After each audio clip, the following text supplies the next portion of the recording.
পীরজাদা নওশাদ কে নিয়ে রক্ত দিয়ে খেলা করছে সেটা বাংলার মানুষ সব জানে তো না জানে না কি বুঝলেন?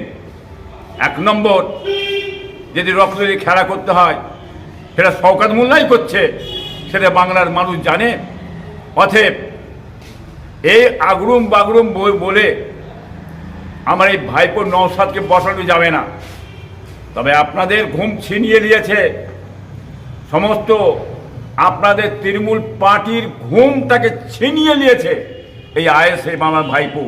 খুদি লঙ্কা একটা, আমি অনেক আগেও বলছি এখনো বলছি, কি মনে ঠেকালি সোনা, একবার চিবে ঠেকেন মাথার ঘাম ছুটে যাবে, সোনা করবে বুঝলেন না? অতএব আপনাদের ঘুম ছিনিয়ে নিয়েছে, যার কারণে আপনারা চেষ্টা করছেন নওশাদকে বসাবার জন্যে।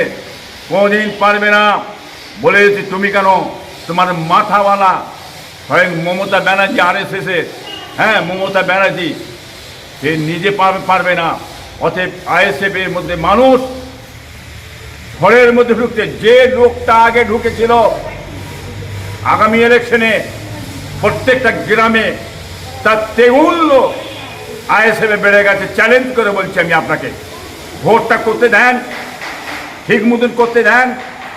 হ্যাঁ, ঘুম ছিনিয়ে নেবে, ঘুম হারাম করে দেবে, যার কারণে আপনারা বিভিন্ন কৌশল করে আরো দলকে কিছু রকম কায়দা করে দিয়ে গঠন করে সাইজ করে মুসলমান ভোটটা টেনে কি করে আমরা জিতবো এবং বিজেপিকে কিভাবে আমি আনবো, সেই কৌশল সরাসরি এই রাজ্য সরকার চালিয়েছে।